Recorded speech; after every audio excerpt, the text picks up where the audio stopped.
Mr. Hitchens, you stated that some of your most strongly stated arguments are that the results of religion, violence, death, destruction, the motivation being religion, discredit those who would promote a belief in God. However, I think there's an imbalance there in that the nuclear bomb was created by physicists and is the most demonstrable violence perpetrated on mankind. So I wonder how you respond to that. Well, physics isn't an ideology. Physics isn't a belief system. It's a science. Well, I think that would be subjective. I mean, you could, any more than the Marie Curie discovering radium makes her practice morally different. I mean, it's not comparing like with like. What I'm talking about are specific religious injunctions to do evil, to mutilate the genitalia of children, for example, to take the pastor, Douglas Wilson, who Dr. Craig was just mentioning, with whom I crossed swords several times this year, recently in Dallas. I happened to be mentioning to him about the commandment to exterminate the Amalekites in one of our debates, and he said that commandment is still valid. If there were any Amalekites, it would be his job to make sure that they were all put to the sword. And some of the virgins left over for slavery, purposes better imagined perhaps than described. I think this is a very serious problem. I'm not taking refuge in the commonplace that sometimes religious people behave badly, that would discredit religion. That would be a very soft option. I'm saying there are specific biblical, scriptural injunctions to do evil. Dr. Craig, in that regards, those who are announced atheists who have done evil in the world, particularly in the last 20th century, the Marxists, the Trotskyites, the Stalinists, have they done more damage in your view and more evil than the Christians? Well, this is a debate, Hugh, that I don't want to get into because I think it's irrelevant. I as a philosopher, and I mean this, am interested in the truth of these worldviews more than I'm interested in the social impact. And you cannot judge the truth of a worldview by its social impact. That's just irrelevant. No, I completely concur with what you say there. I mean, I just wanted to say that I think that those commandments are injunctions to do evil, but I would much prefer to say that the tribe that thought it was hearing these instructions from God to kill all of its rivals, exterminate all its rivals for the Holy Land, might possibly have had, I think it's overwhelmingly probable it did have, a need to seek and claim divine approval for the war of greedy extermination, annexation, and racist conquest that it was going to undertake anyway. In other words, I don't think there was an authority issuing that commandment, whether it was morally good or otherwise, as a matter of the truth. But I would add, and I think the concession is very well worth having, that there is absolutely no proof at all that Christianity makes people behave better. Now, a lot of people who have never been religious wonder why any reasonably intelligent person would stay in a group like this that is so obviously, to people on the outside, wrong or culty even. So what I'm going to do is I'm going to give you the inside scoop on cults. So here's the thing. No one who is in a cult ever thinks they're in a cult. You think you're living your best life, and I have to say that in some ways, it is a great life. I mean, you having the answers to all of life's disturbing questions is really relaxing. You have no angst, you don't worry about climate change, you don't have to have a retirement fund, the world is ending. Armageddon, God is going to solve all of those problems. Plus, you have many wonderful friends and your family in it with you, and you have this really warm community, and that's something that is hard to imagine stepping outside of for most of us. 2, you're constantly told how awful people's lives are on the outside, and because you're only allowed to be close with people on the inside, you have no way of verifying otherwise. And of course, the world can be quite a scary place, like especially right now, so it's an easy message to sell. Of course, you meet nice people at work and on the street and such, but you know that they are going to die at Armageddon, so how great can that be? Yeah, it isn't until you start to try to leave a cult that you realize you might be in a cult. When the people in your organization and family members immediately shun you for questioning even one of the teachings from the leaders, which teachings themselves have changed over the years, you know that you might be in some sort of cult. Later, after I left the religion, I found stronger proof that something was off. The first boyfriend I had when I left China and moved to New York, he had an unheated loft in Brooklyn, and one winter we just watched every documentary on YouTube about cults and cult members who had left. I don't know why he did that. I think back now and think maybe I was a little bit weird, and it was a message. He was trying to help me normalize. But I was surprised as I watched, because every cult member that was interviewed after the disintegration of their belief system, from the most extreme, Jonestown, people dying, Jim Jones, to the less extreme, where they didn't mandate death, well, these people's story was exactly my story. Entirely different belief systems, but the same systems in place to keep people in. My lines of reasoning, my thought patterns, my thought blocking, the us versus them, black versus white thinking. All the things that we had been trained to do to stay in the religion, to save our lives, were the same things that people in these cults had been trained to do. And while the witnesses are not as extreme as some groups, they do mandate that people die rather than take life-saving blood transfusions. So while they're not drinking Kool-Aid, they are mandating death for no reason, which to me is not that different. There was more. I could go on, but I won't. But the point being, it takes a lot of deprogramming to realize that the religion you were raised with as truth is simply a mythology, something passed down, in my case, from generation to generation. Something that started with somewhat good intentions, perhaps, but morphed to enable the survival and the expansion of the group, to consolidate the power of the organization to the point that everything else was second place. For this debate by carrying around a copy of the Bible, it made me feel like I'm in a different line of work. No, not preacher, presidential candidate, because this presidential campaign has seemed to me as if it were a campaign for deacon or bishop rather than a campaign for leader of the free world. I learned a lot, as I always do, from Ambassador Keynes, but I want to read you something which also taught me a great deal. I recently came across this on the internet. It's a letter written to Dr. Laura Schlesinger. Dear Dr. Laura, thank you so much for trying to educate people regarding God's law. I have learned a great deal from you, and I try to share that knowledge with as many people as I can. When someone tries to defend the homosexual lifestyle, for example, I simply remind him that Leviticus 18:12 clearly states it to be an abomination. End of debate. But I need some advice from you regarding some of the other specific laws and how best to follow them. When I burn a bull on the altar as a sacrifice, I know it creates a pleasing odor for the Lord, Leviticus 1:9. The problem is my neighbors. They claim the odor is not pleasing to them. How should I deal with this? I would like to sell my daughter into slavery, as is suggested by Exodus 21:7. What do you think a fair price would be? I know I'm allowed no contact with a woman while she is in her period of menstrual uncleanliness, Leviticus 19:24. The problem is, how do I tell? I have tried asking, but some women take offense. I have a neighbor who insists on working on the Sabbath. Exodus 35:2 clearly states he should be put to death.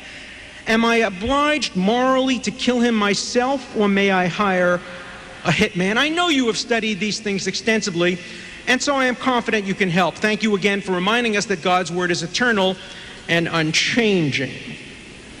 Now, I don't dispute what Ambassador Keynes said about the need for morality to control scientific development. Where my problem comes up is in this attempt to correlate precisely religion and morality.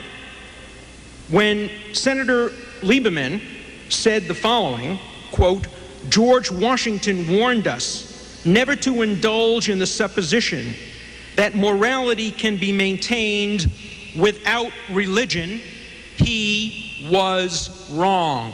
And so was George Washington. There, I said it. George Washington was wrong.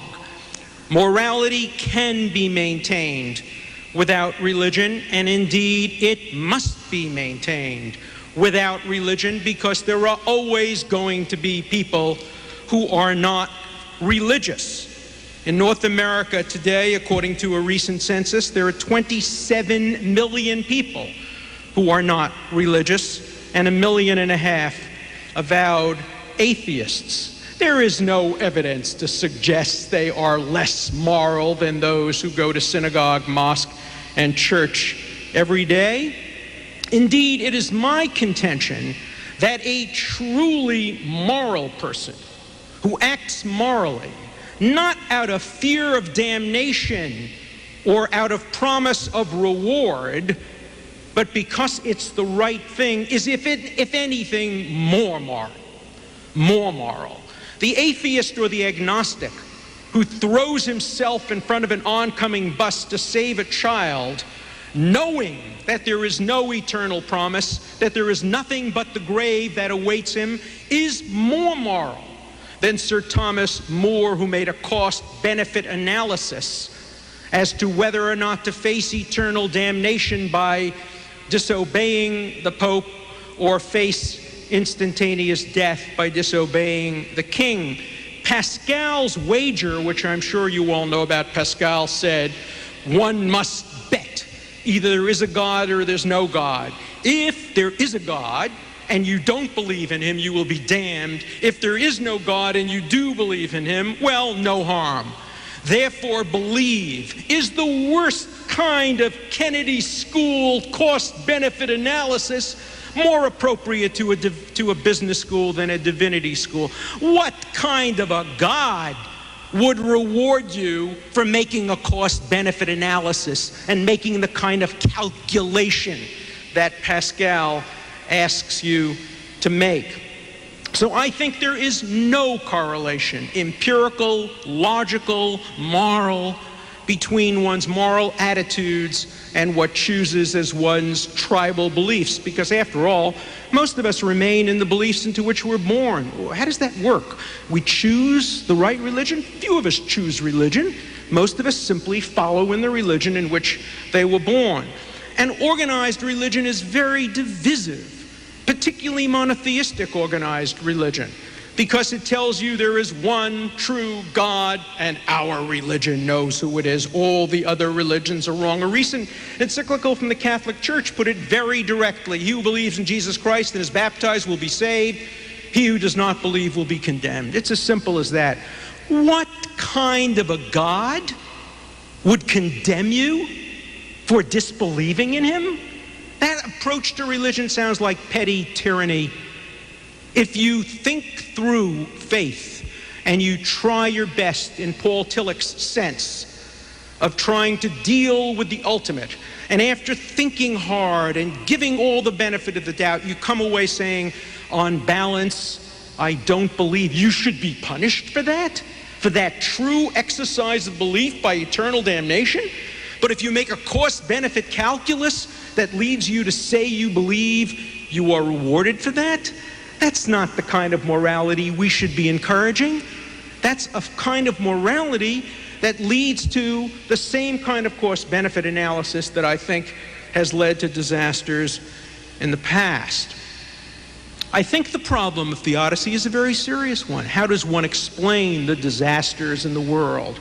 I remember when Elian Gonzalez was rescued, so many religious people said, see, God is wonderful. He saved Elian Gonzalez with porpoises. Yeah, but what about the ones who died? Was God not responsible for their death? Oh, God works in mysterious ways. If you are willing as human beings to abdicate your intelligence to a being who you don't understand or know, what will that lead you to? It will lead you to being Abraham. In the Bible, God comes down and says to Abraham, kill your son. Abraham says, sure. And he's prepared to kill his son. And there have been many Abrahams in the past. There are a great many good things that result from religion. Religion does provide some answers to some problems for some people. But organized religion particularly creates division. The United States Supreme Court, in an opinion in the last part of the 19th century, declared Mohammedanism to be a false religion. It said that women shouldn't be lawyers because that was God's will. And more recently, it said that homosexuality is immoral. That's wrong. I don't care if the Bible says it. It's wrong. It's wrong to divide people on the basis of sexual preference or sexual orientation.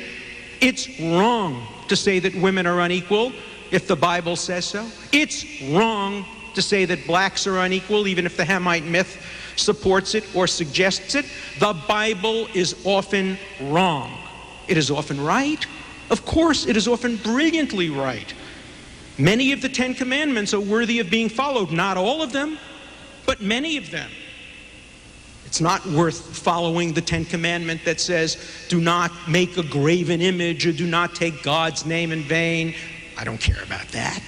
I don't care whether you take God's name in vain or make graven images. That's not the concern of a society. We can do much better than the Ten Commandments. We can have do not lie, do not cheat. We can have commandments that are relevant. The commandments were written by human beings. The Bible was written by human beings. The Bible contains brilliant wisdom of humanity and some terribly grievous errors which have led to the Crusades, which have led to the Inquisition, which have led to pogroms, which have led to terrorism. I agree with you, there are great dangers that I foresee in the 21st century, and I think among the greatest of those dangers is religiously inspired terrorism supported by weapons of mass destruction. When you give religiously inspired zealots weapons of mass destruction and you promise them that if they kill innocent people they will go to heaven, imagine what the consequences are. The same day that Joseph Lieberman said that you could not separate morality from religion, the New York Times had a picture of a leading Islamic fundamentalist calling for the destruction of the Jewish people in the name of religion. And so I think we have to be very cautious. I think we have to be very circumspect. I think we have to give religion its due. I think we have to respect those for whom religion is important, but equally respect those who can achieve good morality without religion. That's the American way. That's what the Constitution means when it says no religious test shall ever be required for office under the United States. That should be a metaphor. Don't judge people by their religion or lack thereof. Thank you. Is this of such concern to you, Dan? If my faith doesn't pick your pocket or break your bone, as Thomas Jefferson said, yeah, why should you care what I believe? Well, exactly. I wouldn't accept that religious people care so much about what everybody else believes. Why do they care? Why do Christians care what Muslims believe? Why do Muslims care what Christians believe? And to me, the really dangerous thing about religion, and this is not everybody, of course, it's not half, thank goodness, but it's many, and that is the one thing that I think is really dangerous in many religions is that it gives people a gold-plated excuse to stop thinking. To stop thinking? To stop thinking. To say, I don't have to think about that because my religion says this is right, this is wrong, it's as clear as that, it's black and white, I don't have to think about this anymore. It's just a matter of faith. Well, and we honor that. We say, oh, it's a matter of faith. I think we have to stop honoring people for stopping thinking. I think we have to say to people, fine, you have your faith, great. Your job then, your duty to your own faith, is to explain to those of us who do not share your faith why you're right about this. Let it be true that God told you. Let it be absolutely true. God told you this is the right way and these ways are wrong. Right. Your problem now is to explain to those of us that God didn't speak to why this is right. But as that story I told of what happened in the Presbyterian Church in Austin when the Christians denounced the minister for allowing an atheist in the congregation, and the atheist denounced the atheist for surrendering to the superstition of the church. You can't have a real dialogue between people who say, I'm speaking for God, and people who say there is no God to speak. Well, can you? I don't see why not. It seems to me that those people who have their faith, who believe so strongly in God, if they really believe strongly their God, they believe they're right, they believe that they occupy the moral high ground, they should be only too willing to sit down and put this not to the scientific test, but to the political, moral discussion test of talking about why they believe what they believe. And let's talk about, the main thing we want to talk about is what should we do? What's the moral course of action to take? And if that is to be a reasonable discussion, we have to take a few cards off the table. Such as? The faith card.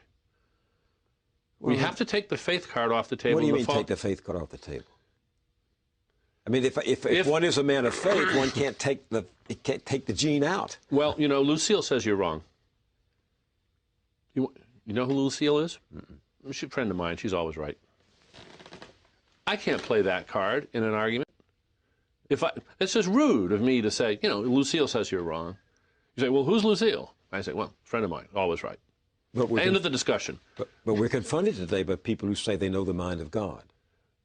And I think quote Scripture to reveal it. And I think the way we should deal with them is to say, well, that's very interesting, because now you've got a real problem. Since the rest of us don't know the mind of God, we can't share your direct line, so you're going to have to do the best you can in a secular discussion about what the right thing to do is. Are you up to the task of explaining to the rest of us who don't have your hotline to God why you're right? And don't just tell me that God told you. We know that. We accept that. Suppose I'm sitting here, I'm a Muslim, and I say to you, look, book 5, verse 44 condemns apostasy and says the heretic should be put to death. And I'm telling you that this is my holy script, and I believe that is the case. What do you say to me?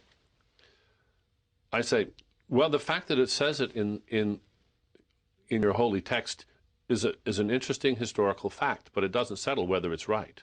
It just doesn't. But it settles for me, speaking for the Muslim, that it's true. I think the big problem that we have is we have been too willing just to let people play the faith card, and it just trumps everything. And it might have been all right, except it's being abused a great deal around the world today. And I think, and besides, nobody believes that. Let's face it. If somebody came up and said, look, my religion says that well, I don't have to make up a case. I'm going to take the case of apostasy you just mentioned. There are clerics in Islam right now who say, death for apostasy, that's our religion, and we should do it. And I think everybody in the world should stand up and say, don't be ridiculous. Don't be silly. That is barbaric. It is simply beyond the pale. It doesn't matter what your tradition is. This is not a tradition that should be honored. Yeah, the church wants it. The Catholic Church once put heretics to the stake. Absolutely right. And they've learned better, haven't they? There are great truths in the Greek fables, aren't there, of mythology. It doesn't need to be true for us to derive truth from it. The world is full of origin myths and creation myths and myths of all kinds, and many of them are very beautiful. But what worries me about the Bible is that it has acquired, in our civilization, an enormous privileged position. I mean, everybody knows something about the Greek myths and the Valhalla myths and so on, and some other myths as well. And they are interesting, and they're treated as interesting myths. But the Bible myths are given a special privileged treatment.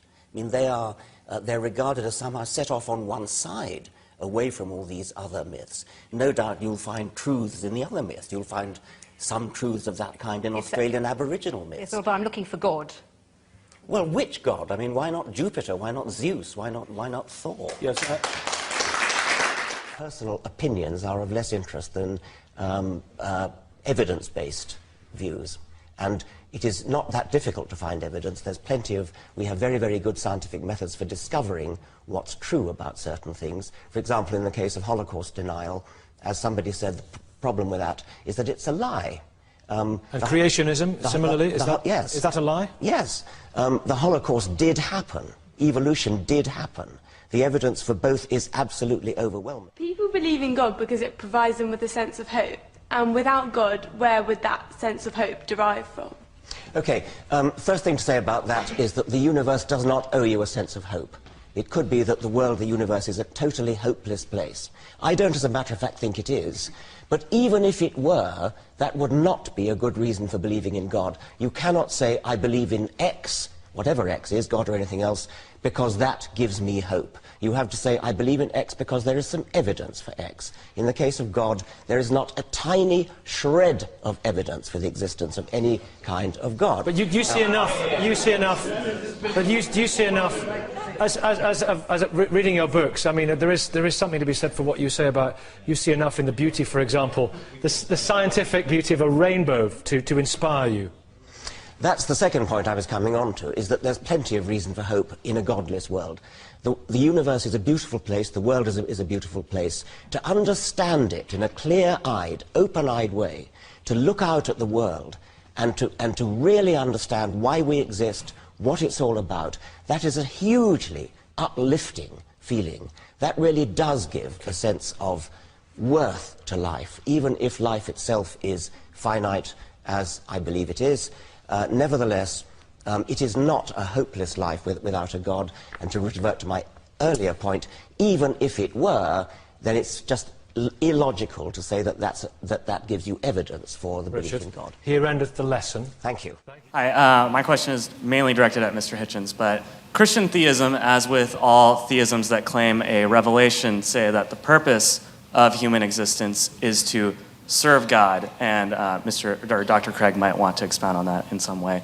But Mr. Hitchens, as an atheist with no transcendent being giving you a reason for existence, what then is the best way to live life, or what is motivation for living life, or what is the purpose of your existence without a transcendent being telling you what to do? Well, I find it, you see, this is where I find it hard to accept the grammar of your question. It's as if I was only willing to concede supernatural, you want to say transcendent, I want to say supernatural, then my life would have purpose. I think that's a complete non sequitur. To me, at any rate, I'll have to just make the confession. And this is as real to me, subjectively, as any William Jamesian apprehension of the divine. I don't get your point at all. Dr. Craig, one of the written questions says, and I think it is consistent with the question from the audience, you have written that life without God is absurd, but I know unbelievers who are living fulfilling moral lives. In what way is their life absurd? Okay, when I say that apart from theism, life is meaningless, I mean objectively meaningless. This is the same distinction that we're talking about with regard to moral values. I'm saying that on atheism, there is no objective purpose for human existence. As Mr. Hitchens recognizes, eventually the universe will grow cold, dilute, dark, and dead as it runs down toward maximum entropy and heat death, and all human existence and life will be extinguished on an atheistic view of the future of the universe. There is no purpose for which the universe exists. The litter of a dead universe will just expand into the endless darkness forever, a universe in ruins. I think it has it exactly the wrong way around. You see, as I was beginning to say earlier, we didn't have time in the question period. I wouldn't say that atheism was morally inferior. I wouldn't concede that for a second. I don't want to make a claim for its superiority either, but there may be a slight edge here. We don't believe anything that could be called wishful. In other words, we don't particularly welcome the idea of the annihilation either of ourselves as individuals, the party will go on and will have left and we're not coming back, or of the entropic heat death of the universe. We don't like the idea, but there's a good deal of evidence to suggest that that is what's going to happen. And there's very, very little evidence to suggest that I'll see you all again in some theme park, one nice and one nasty experience. There's absolutely no evidence for that at all. So I'm willing to accept, on the evidence, conclusions that may be unwelcome to me. I'm sorry if I sound as if I'm spelling that out, but I will. Now, you want to know what makes my life meaningful? Generally speaking, it's been struggling myself to be free, and if I can say it without immodesty, Mr. Hewitt kindly said it for me, too flatteringly beforehand, but trying to help others to be free too. That's what's given a lot of meaning to my life and does still, the solidarity with those who want to be as free as I am, partly by luck and partly by my own efforts and the efforts of others. Well, one obstacle to liberty, and that's why I mentioned it, and gave so many examples of it in history and in the present day, is the poisonous role played by fellow primates of mine who think they can tell me what to do in the name of God because God's told them that they have this power. So that's one thing I'd like to be shot of right here in the here and now. And my suspicion is, if you really ask the religious, where do they want power? And what's the world they care about? The next one or this one? It'll be this one every time, because they too know perfectly well that this is the only life we've got. Yeah, I don't think that's true. It seems to me that on the basis of the resurrection of Jesus, that we have grounds for the hope of immortality. This is the foundation upon which the Christian hope is predicated. So again, it gets back to whether or not one has good grounds for thinking that Jesus was who he claimed to be and that God raised him from the dead. Because if he did, then there is hope of immortality. But then I return your question to me, I return it to you in a different form.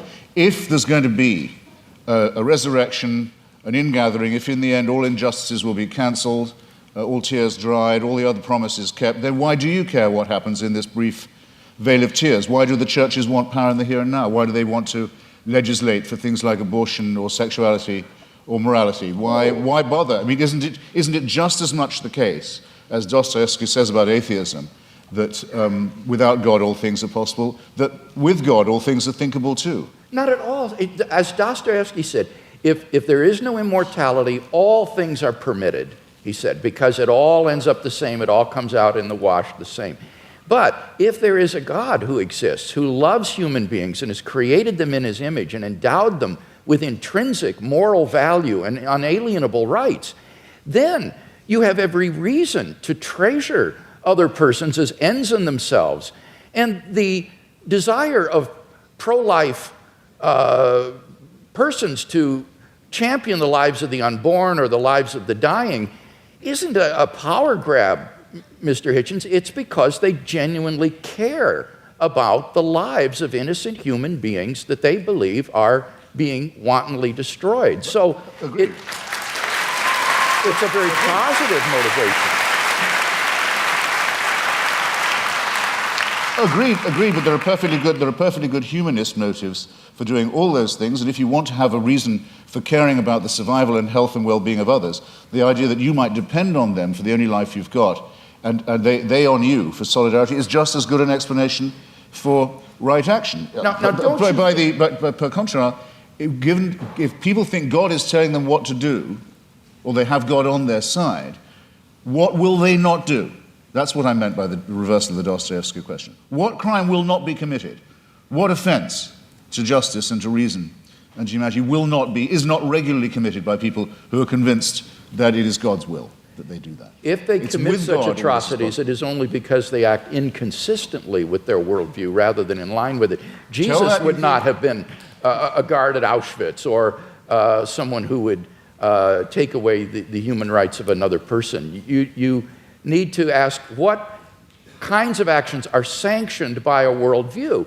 And on atheism, as Dostoevsky said, it seems everything is permitted. Humanism, without God as a basis for humanism, is just a form of speciesism, a bias in favor of your own species. I think Christianity affirms the real basis for humanism. Auschwitz is the outcome of centuries in which the Christian church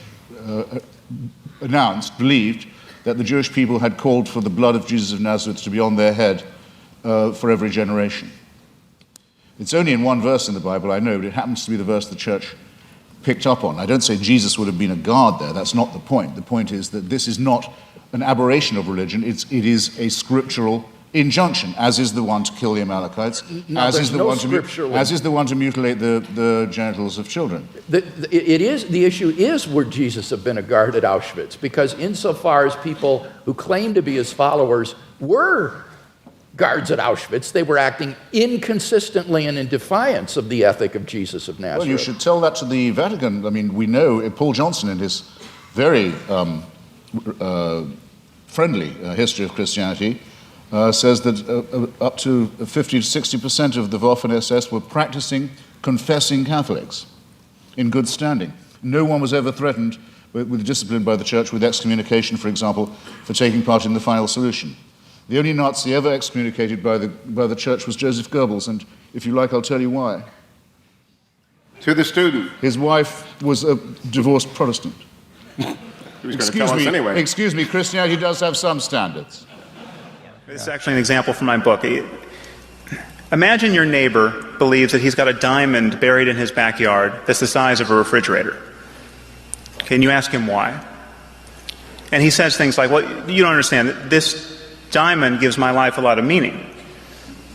Or, my family loves the gatherings we have on the lawn digging this pit every Sunday. And are we going to take that away from us? Or imagine if he said, I wouldn't want to live in a universe where there wasn't a diamond buried in my backyard that's the size of a refrigerator. It's pretty clear, it's immediately clear, that those responses would be inadequate. Deeply inadequate. Those really are the responses of a madman or an idiot. And yet, take the same kind of thinking into the religious domain, and these responses have immense prestige. In fact, unless you endorsed some thinking of that kind, you could not possibly get elected to political office in this country. I think it's a false fear, the idea that we wouldn't find any reason to build beautiful architecture or paint nice paintings, but for indulging certain religious superstitions. It's just not. I think Feynman once wrote that he was a poor poet who must fall silent when he finds out that the sun is actually a massive sphere of hydrogen fusing into helium. I mean, it's not. The claim is most people are doing this good work are doing it for religious reasons. Well, most people, most of the time, have been religious throughout human history. There has been no one else to do the job. This is true. Yeah. I mean, most people who have plucked chickens have plucked them while believing in God. That does not mean you need to believe in God. But it's important to look back across the landscape of history a bit to understand what the present phenomenon is in this discussion, sometimes rather bad-tempered discussion between people who retain a religious commitment and those of us who don't. To look back, for example, at the 16th century after the Reformation, when the Roman Catholic Church, which had been the church in the West, had lost a great deal of influence and control over great swathes of Europe, and it fought back very bitterly. Same thing happened in the 19th century after Darwin and after the movements in the second half of the 19th century, stemming from the scholarship, especially in Germany, but also in the UK, questioning the historicity of the Bible and showing that the Bible of religion, at any rate, was a document made by many people, many texts over a very long period of time, and that there were spurious interpolations in it. And these were anxious times for people of faith, and they did the same thing as they did in the 16th and 17th century, and that is they fought back, much as a cornered animal might do. And I think we're witnessing the same phenomenon now. After what we refer to as 9/11, there's been a polarization, quite a dramatic one, in the debate over religion and its place in the public square. And a lot of people who have had a residual religious faith have come out much more openly and strongly in support of their faith. And a lot of people who didn't care about religion very much and didn't really bother to take part in these discussions realized that they had a commitment on the other side of the argument, the non-religious side of the argument, and felt that they had to step up too and be part of the discussion about what we're to do about the effect, the influence, the place of religion in our public policy discussions, in our education, its effect on science, and in particular, the effect that it has on individual lives of women, of gays, of minorities in countries where religious zealotry is a major influence. Well, here is another myth. The idea that scientific rationality has nothing prescriptive to say about morality and human happiness. I mean, science, we are told, can help us get what we value, but it cannot tell us what we ought to value. I mean, many of us believe that we can scan people's brains while they make a variety of moral judgments, but we'll never be in a position to say what judgments they should have made. That is, what judgments are ethically normative. This is a myth, and we have exported this mythology to the culture at large. And now most people think that they are offered a forced choice between the law of God and something like moral relativism. And as a result, most people, even most scientists and secularists, have ceded all discussion about meaning and values and morality to the care of theologians and religious apologists, more or less without argument. And this is what has kept religion in such good standing, even while its authority has been battered and nullified on every other question of significance. Now, I'm convinced this has been a huge mistake, intellectually first, but also politically, morally, even spiritually. Once we understand human happiness, once we understand morality as being inextricable from happiness, not just human happiness, but the difference between happiness and suffering in conscious creatures like ourselves, then we see that it will be susceptible to empirical inquiry and rational discussion. I mean, are there objective facts to be known about the causes of human happiness? Surely there must be. I mean, it does not seem too soon to say that love is generally better than hate and compassion better than cruelty. I mean, it may be a very long time, as anyone in this room can appreciate, before we fully understand the basis for the deepest psychological well-being in terms of genes and social structures and economic systems. But it is not too soon to say that something like honor killing doesn't figure prominently in it. Just one more question from me, really, before we open it up to questions from the audience. What laws would you like to see introduced if you could rule the world, and particularly in regard to religious freedom? Well, when you said earlier that I was passionately against religious education, that's actually not quite true. I mean, in schools, I should have said. Yes, but no, I'm actually in favour of religious education in schools. But that's very different from religious indoctrination. Right. So I think that it is, I mean, when we found that result, that only 39% of so-called Christians in the country can identify Matthew as the first book of the New Testament, I actually was rather shocked at that, because it seems to me to be it's part of our culture, it's part of any person's education in this country, that they should know something about the Bible. You cannot appreciate European history unless you understand about Christianity and the Crusades and battles between Protestants and Catholics and things like that. You can't appreciate English literature unless you can take your allusions to biblical references, because there's so much of the Bible in literature. I mean, the Bible vies with Shakespeare as a sort of origin of common phrases that we all use and don't realize where they come from. And because, like Shakespeare, from roughly the same period, the King James Bible is actually rather beautifully written. So in a world ruled by Richard Dawkins, everyone would know the Bible, they would understand the history of religions as a sort of anthropological, cultural cultural, historical, literary.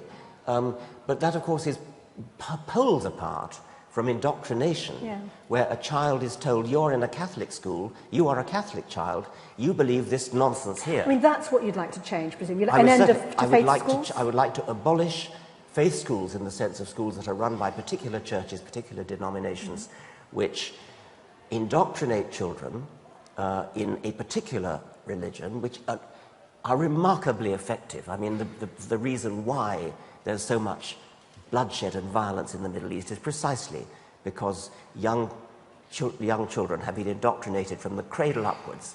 And they've been sent to madrasas, they've been taught nonsense. And they've been told this is Holy Writ, they've been told that you've got to believe this. And people really do believe it. As Sam Harris said, the thing to understand when you're talking about people like suicide bombers, these people really believe what they say they believe. And the reason they really believe what they say they believe is that they were told it as children at a vulnerable age. And the evidence that they do really believe it seems to me undeniable. The other big thing I have about children, and I've become almost a bore about this, is labeling of children. It's another aspect of the same thing, but indoctrination goes with the tying a label around a child and saying this is a Catholic child, this is a Protestant child, this is a Muslim child. And what really pisses me off about this is that it isn't only done by the religious. We all do it. It's part of our culture to label a child. We see in the newspapers in Northern Ireland Catholic children on their way to school being stoned by Protestants, or Protestant children on their way to school being stoned.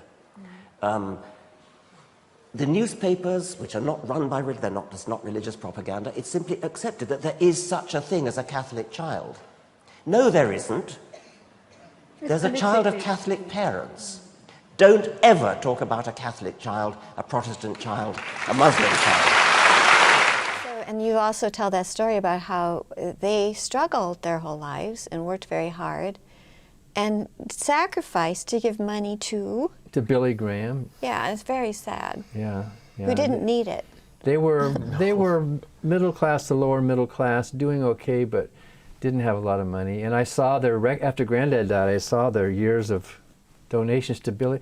$15 a month to the Billy, who didn't need it. Billy Graham did not need it. So I guess they thought they were doing it for God and they were doing the right thing. Would have been better to invest in their grandchildren. Yeah, if they put that money in the bank over those years. Or did something that improved the world, but... Yeah. So they were victims. But they were good people. They had good motives. They wanted to do the right thing. And when you come out as an atheist from that family community, it almost feels like you are dissing them as people when you're not. And they probably feel that same way, like, well, why are you saying we're bad? We're not saying they're bad. We're saying the ideas are bad. Well, and then I think that shows the harm of religion. It's highly divisive. It can break apart families. It can lead to shunning people who should enjoy each other, who can't have a conversation. So another reason why we like to imagine no religion at the Freedom from Religion Foundation. Guys, I don't know if you've noticed this, but I really hope that you did. At some point in the video, while Christopher Hitchens is debating William Craig, they start talking about where we derive our sense of morality from. And William Craig, in an effort to prove that bad people who do bad things in the name of God are mistaken individuals who have mistranslated the word of God, he makes the point that Jesus wouldn't have been a god at Auschwitz, even though Germans who were guards at the camp claimed to be followers of Jesus Christ. Now, given this was a heated hour-long conversation, Christopher Hitchens quickly gives a powerful rebuttal and points out that Auschwitz was the outcome of centuries where the Christian church preached and believed that the Jewish people called for the blood of Jesus of Nazareth to be on their heads for every generation. Hitchens then quickly moves on to make his main point, the point that William had set straight in order to make this wild claim. Now, let's discard all of that. Immediately after hearing William Craig claim Jesus wouldn't have been a god at Auschwitz, I couldn't help but immediately blurt out,